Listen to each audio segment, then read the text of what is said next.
दोस्तों नमस्कार। इसके पहले वाले वीडियो में डीसी जनरेटर का पार्ट 1 है वो, तो आप लोग देख लिए होंगे और समझ में भी आया होगा। तो आइए देखते हैं नेक्स्ट। स्व उत्तेजित जनित्र। इस प्रकार के जनित्र में फील्ड पोल में उत्तेजित करने के लिए बाह्य वैद्युत स्रोत की आवश्यकता नहीं होती है। ठीक है। स्व उत्तेजित जनित्र में एक्साइटेशन के लिए वैद्युतिक स्रोत की आवश्यकता नहीं होती है। अब देखते हैं, ये दो प्रकार के होते हैं। पहला परमानेंट मैग्नेटिक जनरेटर। इसमें चुंबकीय क्षेत्र स्थापित करने के लिए अस्थायी चुंबक प्रयोग किए जाते हैं। ठीक है। जो परमानेंट मैग्नेट जनरेटर होता है उसमें चुंबकीय क्षेत्र स्थापित करने के लिए अस्थायी चुंबक प्रयोग किए जाते हैं। ठीक। ये युक्ति डायनमो आदि छोटे जनित्रों में प्रयोग होती है। आगे देखते हैं, विद्युत चुंबकीय जनित इलेक्ट्रोमैग्नेटिक जनरेटर जो है, इसमें चुंबकीय क्षेत्र स्थापित करने के लिए विद्युत चुंबक का प्रयोग किया जाता है। क्षेत्र बाइंडिंग में संयोजन विधि के आधार पर ये जनित मुख्यतः 3 प्रकार के होते हैं: श्रेणी कुंडलित जनित्र, शंट और कंपाउंड। यहीं से बच्चों का कन्फ्यूजन होता है। ठीक है, तो आप लोग यहाँ से ध्यान से देखिए, आपको समझ में आ जाएगा। पहले पढ़ते हैं सीरीज में। तो देखिए, ये आपका आर्मेचर है, ये सीरीज फील्ड है और ये लोड है। ठीक है। Series bound generator. इस जनरेटर में आर्मेचर, फील्ड वाइंडिंग और लोड तीनों सीरीज क्रम में होते हैं।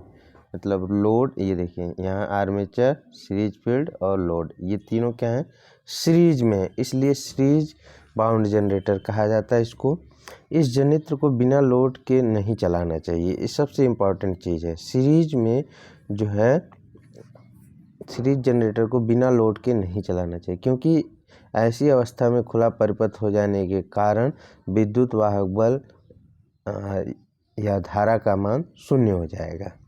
ठीक है, तो याद कर लीजिए कि जो सीरीज जनरेटर होता है वह बिना लोड के नहीं चलाना चाहिए। इस जनरेटर की फील्ड वाइंडिंग मोटे तार तथा कम लपेट वाली बनाई जाती है, ये इम्पोर्टेंट है। इसका जो फील्ड वाइंडिंग होगा वो मोटे तार और कम लपेट वाली बनाई जाती है। इस जनरेटर का प्रतिरोध निम्न स्तरीय होता है। ठीक है, इस जनरेटर का प्रतिरोध निम्न स्तरीय होता है। इस जनरेटर में लोड परिवर्तन से टर्मिनल वोल्टेज परिवर्तित होता है। ठीक है। सीरीज जनरेटर होने के कारण हर जगह विद्युत धारा का मान समान होता है,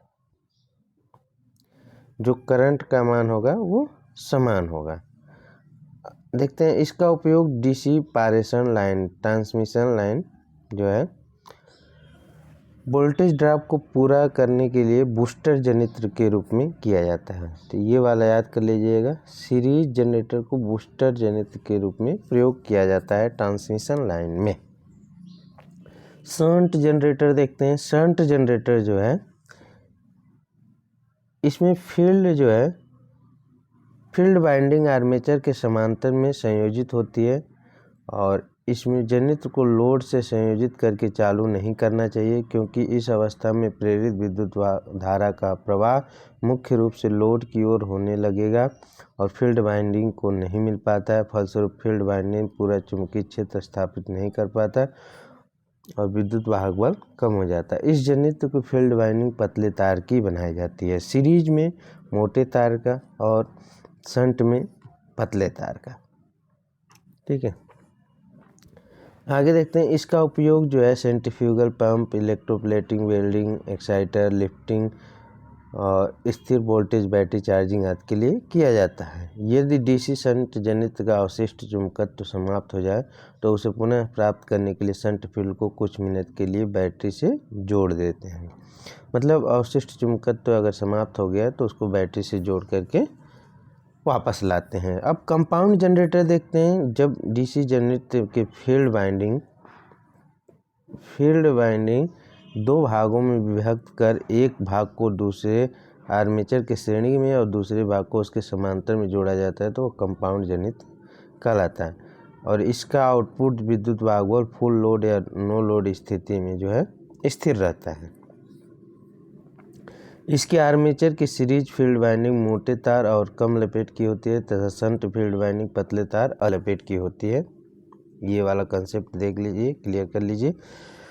अब कंपाउंड में भी कई प्रकार के होते हैं, ठीक है। जैसे अभी हम पढ़े हैं सीरीज, शंट, कंपाउंड। अब कंपाउंड में भी कई प्रकार के होते हैं तो उनको देखते हैं। तो जैसे पहला है डिफरेंशियल कंपाउंड जनरेटर। इस प्रकार के जनरेटर में शंट फील्ड और सीरीज फील्ड द्वारा उत्पन्न फ्लक्स एक दूसरे के विपरीत कार्यरत होते हैं और इनका उपयोग आर्क वेल्डिंग और चाप वेल्डिंग में होती है। इसमें लोड करंट बढ़ने पर टर्मिनल वोल्टेज तीव्रता से घटता है। तो ये डिफरेंशियल जो है आर्क वेल्डिंग और चाप वेल्डिंग में प्रयोग किया जाता है, याद कर लीजिए। और एक होता है कम्युलेटिव कंपाउंड जनरेटर। इस प्रकार के जनरेटर में शंट फील्ड या सीरीज फील्ड द्वारा उत्पन्न फ्लक्स एक दूसरे के सहायक होते हैं। इसका उपयोग street light, railway, lathe machine, electroplating आदि में किया जाता है, ठीक है। अब डीसी जनरेटर में लॉस देख लेते हैं, कौन कौन से लॉस होते हैं,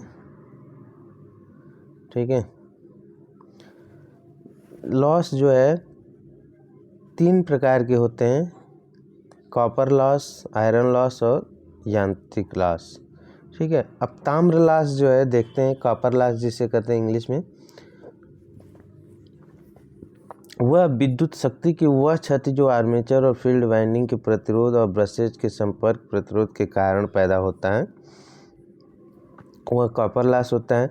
आयरन लॉस आर्मेचर और फील्ड के क्रोडों में होने वाली वैद्युतिक शक्ति की क्षति जो होती है वो आयरन, ये 2 प्रकार की होती है। अब आयरन लॉस 2 प्रकार की होती है, एक हिस्टैरिसीस लॉस होता है और एक एडी करंट लॉस। तो हिस्टैरिसीस लॉस देखते हैं, लौह आदि चुंबकीय पदार्थ के बार बार चुंबकित और विचुंबकित होते हुए वैद्युत शक्ति की क्षति हिस्टैरिसीस क्षति कहलाती है। इसका फार्मूला इम्पॉर्टेंट है,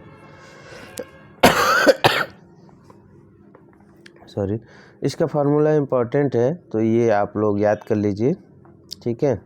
इसमें देखिए, इसको अगर आपको कंफ्यूज हो रहा है तो ये b के पावर 1.6 है और जो एडी करंट होता है उसमें b के पावर 2 है।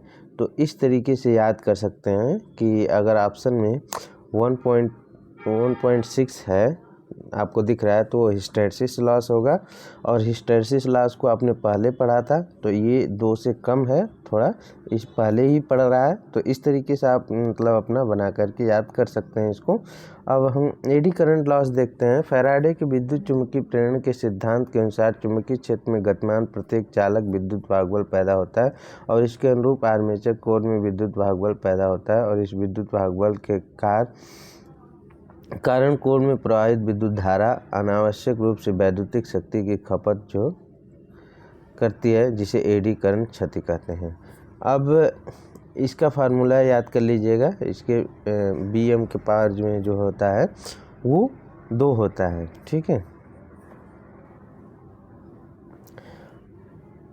अब जैसे देखिए यहाँ पे क्रोड का आयतन जो है ये इस पे डिपेंड करेगा आपका हिस्टैरिसीस लॉस v पे, F/V।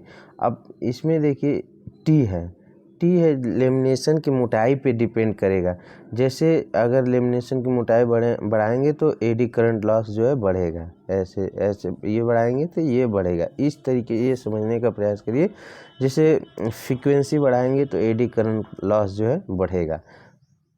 फार्मूला में जो चीज़ दिया है उसी बेस पे क्वेश्चन पूछता है। जैसे पूछेगा कि क्रोड का आयतन बढ़ाने से हिस्टैरिसीस लॉस बढ़ेगा कि घटेगा, तो आप ध्यान रखिए जब ये इक्वल में है तो क्रोड का आयतन जो है अगर हम बढ़ाते हैं इसको तो ये भी बढ़ेगा, ठीक है। ये चीज़ ध्यान करने वाली बात है। अब आगे देखते हैं, आर्मेचर कोर को लेमिनेटेड बनाने से एडी करंट जो है कम होती है क्षति। अब मैकेनिकल लॉस देखते हैं। आर्मेचर में वायु के घर्षण से, बियरिंग के घर्षण से, ब्रशों के कम्यूटेटर घर्षण से होने वाली क्षति क्या है? यांत्रिक क्षति कहलाती है। डीसी जनरेटर को सारी क्षतियाँ जो है सुविधापूर्वक निम्न प्रकार से दर्शाया जाता है। स्टे लॉस जो है, स्टे लॉस जो है लौ क्षति प्लस यांत्रिक क्षति, और नियत क्षति जो है कंस्टेंट लॉस, लौ क्षति प्लस यांत्रिक क्षति प्लस शंट क्षति। वेरिएबल लॉस जो है आर्मेचर क्षति और सीरीज क्षति। ठीक है। डीसी जनरेटर की दक्षता, एफिशिएंसी ऑफ डीसी जनरेटर। यांत्रिक दक्षता जो है, यांत्रिक दक्षता के फार्मूला होता है उत्पन्न वैद्युतिक शक्ति अपॉन इनपुट में यांत्रिक शक्ति इंटू 100। ठीक है। और वैद्युतिक दक्षता बराबर होता है आउटपुट वैद्युतिक शक्ति अपॉन में उत्पन्न वैद्युतिक तेज। ये फार्मूला भी कई बार एग्जामों में पूछा हुआ है। डीसी जनरेटर की एफिशिएंसी होती है 85 से 95 तक। ठीक है। दो जनरेटरों को समांतर में चलाने के लिए सप्लाई की स्थिरता के साथ मरम्मत की सुविधा मिल जाती है और अतिरिक्त इकाई लगाने का काम आसान हो जाता है। दो जनरेटरों को समांतर में चलाने की अवस्थाएं धन को धन से और ऋण को ऋण से ध्रुव से जुड़ा होना चाहिए। ठीक है। पोलरिटी सेम होना चाहिए। दोनों जनरेटर को वोल्टेज समान होनी चाहिए। दोनों जनरेटर की क्षमता समान होनी चाहिए। अगर दो जनरेटर समांतर में चल रहे हैं और एक जनरेटर हटा लिया जाए तो पहले की उत्तेजना धीरे धीरे कम होगी और फिर धीरे धीरे दूसरे की धीरे धीरे बढ़ेगी। कुछ मेन तथ्य देख लेते हैं। आर्मेचर द्वारा स्थापित चुंबकीय क्षेत्र का मुख्य चुंबकीय क्षेत्र पर पड़ने वाला प्रभाव आर्मेचर रिएक्शन कहलाता है। ठीक है। आर्मेचर रिएक्शन में मुख्य फ्लक्स की एक समानता नष्ट हो जाती है और इसमें मुख्य पोल पर भी चुंबकन प्रभाव उत्पन्न होने के कारण इसका अवशिष्ट चुंबकत्व नष्ट हो जाता है। ठीक है। आर्मेचर प्रतिक्रिया में जनित्र द्वारा उत्पन्न ईएमएफ का मान और दक्षता जो है घट जाती है। हैमरिंग और ओवर हीटिंग के कारण भी जनित्र अपनी अवशिष्ट चुंबकत्व खो देता है। ठीक है। डीसी उत्तेजित जनित्र को गंभीर शॉर्ट सर्किट या लंबे समय तक निष्क्रिय अवस्था में रखने ही अवशिष्ट चुंबकत्व समाप्त हो जाता है। ठीक है। आर्मेचर प्रतिक्रिया के निवारण के उपाय, ब्रशों को जीएनए से एमएनए की स्थिति में खिसकाकर। आर्मेचर प्रतिक्रिया को मतलब घटाने के लिए निवारण जो है वो जीएनए से एमएनए की स्थिति को खिसका करके किया जा सकता है। और कंपनसेटिंग बाइंडिंग का प्रयोग करके आर्मेचर प्रतिक्रिया का कम कर सकते हैं। ये बहुत इंपॉर्टेंट है, बहुत बार पूछता है। ठीक है। तो आर्मेचर प्रतिक्रिया को कम करने के लिए कंपनसेटिंग बाइंडिंग का प्रयोग किया जाता है अतिरिक्त एम्पियर वर्तन द्वारा।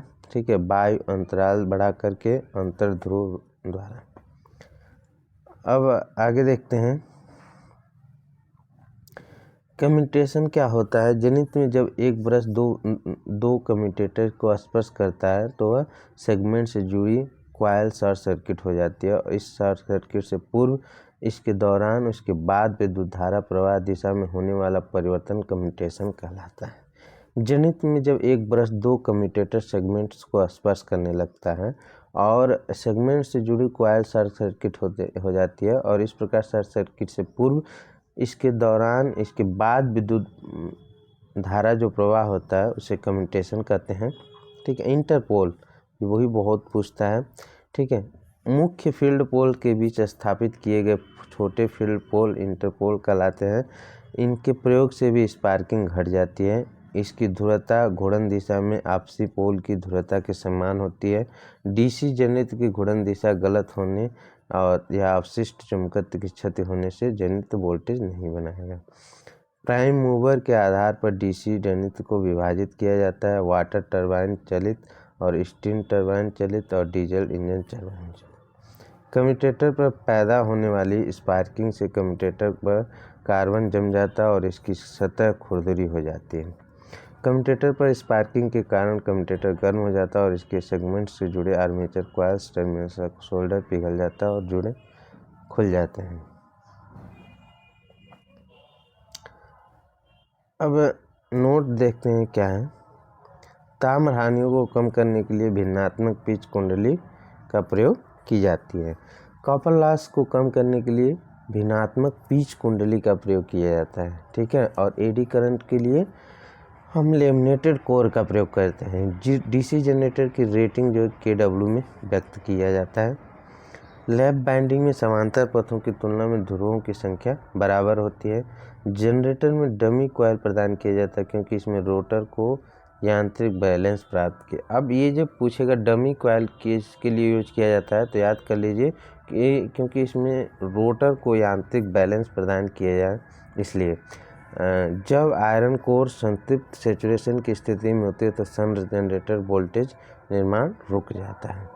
तो दोस्तों, मुझे उम्मीद है कि डीसी जनरेटर आपको अच्छे से समझ में आया होगा।